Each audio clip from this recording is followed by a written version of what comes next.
This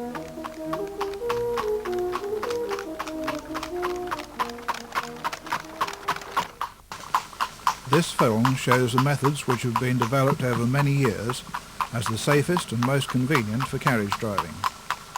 A set routine reduces the risk of accidents, which can happen very easily. This is simple modern exercise harness. It is made of webbing which needs to be reinforced at the buckle holes.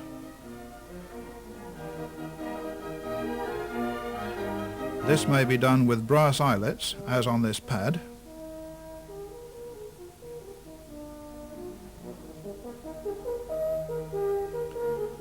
or by sewing on leather facing, as on these traces.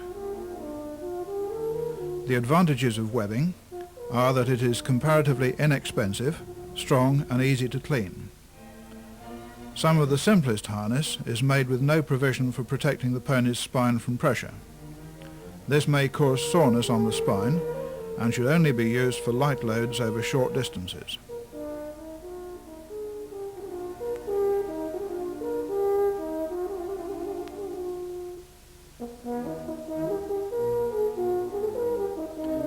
However, this pad is fitted with a solid tree to protect the spine.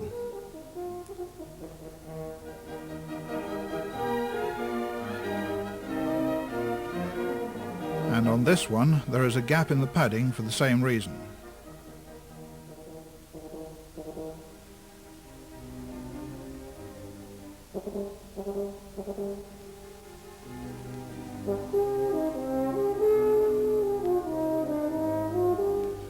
Few simple pads have a sliding back band, so there is no way of balancing the weight between the two shafts.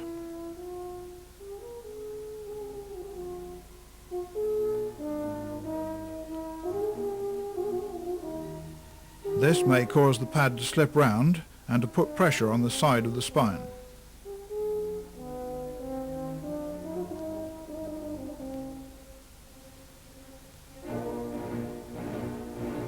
This is traditional leather harness.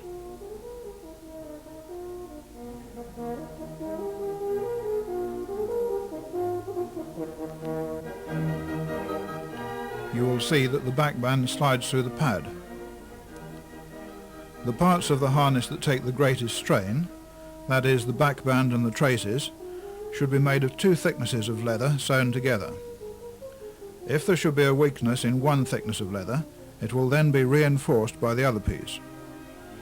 Also, a long strip of leather will have a weak and a strong end due to the variations in the hide.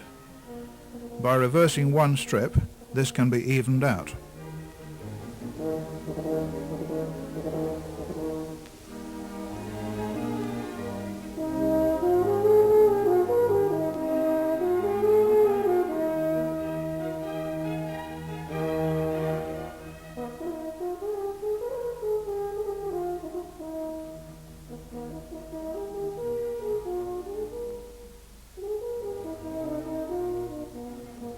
On best harness, like this set, most of the leather is double thickness.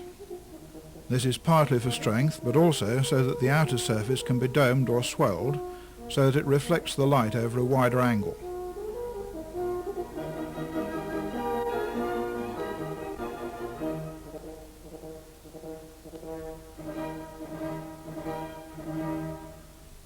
The other advantage of double leather is that the inner surface, being smooth, is easier to clean.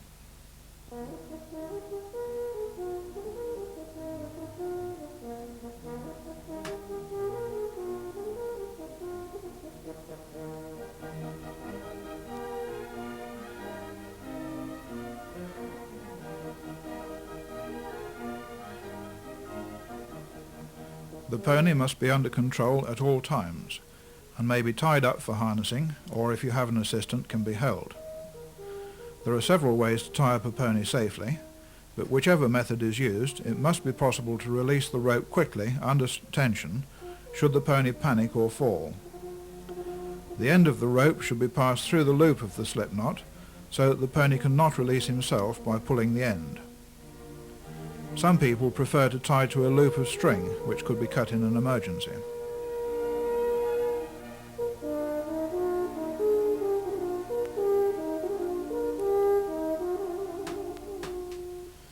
Before harnessing, pick out the feet. This allows you to check that there are no stones stuck in the cleft between the frog and the sole, which could cause bruising. The shoes may be fullered, that is with a groove running round the lower surface, or flat plates, as with this pony.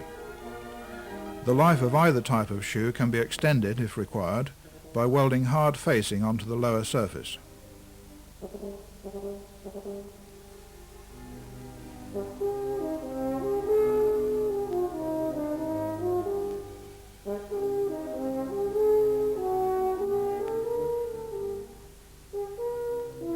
The first piece of harness to be fitted should be the collar.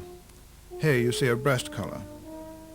By harnessing up in a set order, there is less risk of anything being forgotten, in the same way that the cockpit drill of an aircraft is carried out. A breast collar is less expensive than a full or neck collar and can be used for several ponies. A full collar, like a pair of shoes, only fits one pony well. A breast collar should be fitted well above the point of the shoulder, but clear of the windpipe.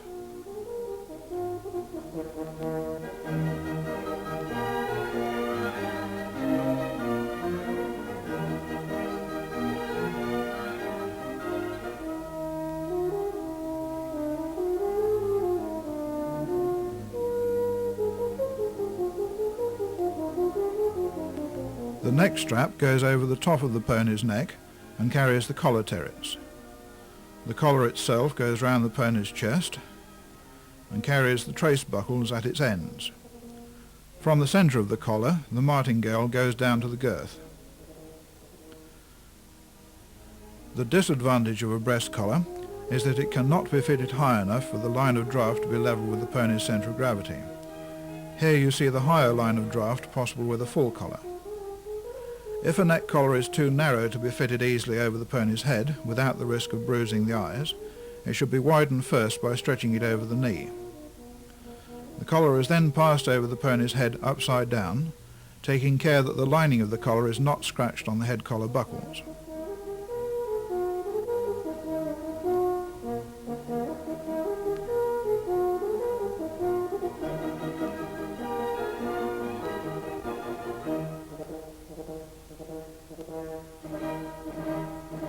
The hames are refitted in this position so that they will hang in place whilst the hame strap is buckled up.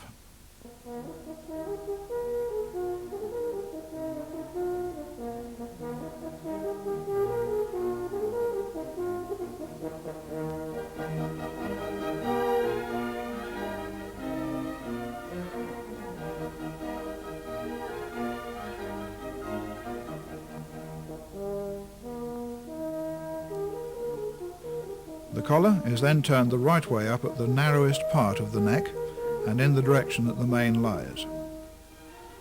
The hame strap should be fitted with the point facing the off side so that it can be tightened from the near side.